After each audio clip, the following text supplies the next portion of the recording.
శ్రీమాత్రే నమః. శివాయ గురవే నమః. శ్రీ వరలక్ష్మీదేవి నమః.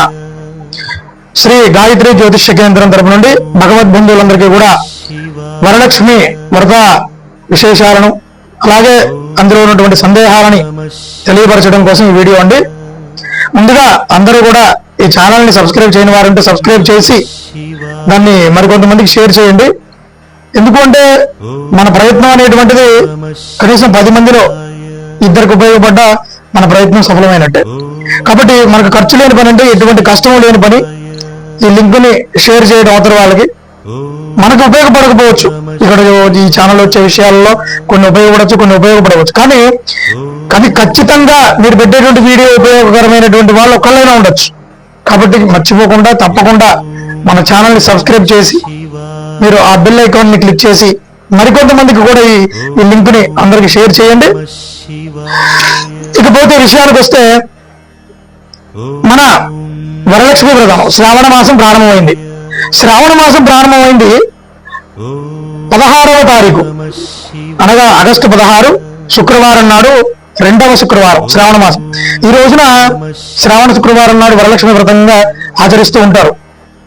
అయితే ఈ వరలక్ష్మి వ్రతాన్ని చాలా మంది అడిగేటువంటి సందేహం ఏంటంటే, అయ్యా మరి ఈ వ్రతాన్ని మేము కొత్తగా ప్రారంభం చేయాలనుకుంటున్నాం, ఇంతవరకు మా తాత ముత్తాతల నుంచి కానీ మా వంశీకులు కానీ మా గోత్రికులు కానీ ఎవరు కూడా ఈ వ్రతాన్ని ఆచరించలేదు, మరి ఈ వ్రతాన్ని మేము ఆచరించవచ్చా అని అసలు కొంతమంది ఆచరించకూడదని మాకు అపవాలు పెడుతున్నారండి.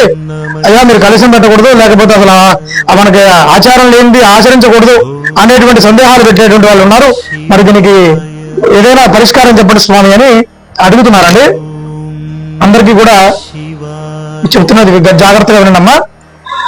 వరలక్ష్మి వ్రతం సకల సౌభాగ్యాలకి, సిరి సంపదలకి, ఆనందాలను విరజిల్లడానికి, మన యొక్క ఇంటిలో సుఖ సంతోషాలను కలగజేయడానికి, సంపదలను కలగజేయడానికి, అమ్మవారి అనుగ్రహాన్ని పరిపూర్ణంగా పొందడానికి మహాలక్ష్మి అమ్మవారిది ఈ యొక్క వరలక్ష్మి వ్రతాన్ని చేస్తాం. అయితే ఈ వరలక్ష్మి వ్రతాన్ని చెయ్యకూడదు అనేటువంటిది ఏ శాస్త్రంలో లేదండి. చక్కగా మనం నూతనంగా ఇప్పటి వరకు ఎవరు చేయని వాళ్ళు కూడా ఈ సంవత్సరం నుంచి ప్రారంభం చేయాలనుకునే వారు కూడా అంగుహార్బాటాలు లేకుండా, దీనికి భక్తి ప్రధానం అండి. నియమ, నిష్ఠ, భక్తి ఈ 3 ప్రధానం. ఈ 3టితో చక్కగా భక్తి శ్రద్ధలతో మీకు యథాశక్తిగా మీకు ఉన్న దాంట్లో యథాశక్తిగా ఈ వ్రతాన్ని ఆచరించవచ్చు. వరలక్ష్మి వ్రతాన్ని కలశం కుదరకపోయినా కూడా, అంటే ఆఫీసులకు వెళ్ళే వాళ్ళు ఈ ప్రస్తుత కాలానుగుణంగా సమయభావం వలన కొంతమంది చేసుకోవడానికి అలాంటి పద్ధతులు కూడా ఉన్నాయండి. కలశం పెట్టుకోవాలనుకునే వారు కూడా సమయం ఉండి చక్కగా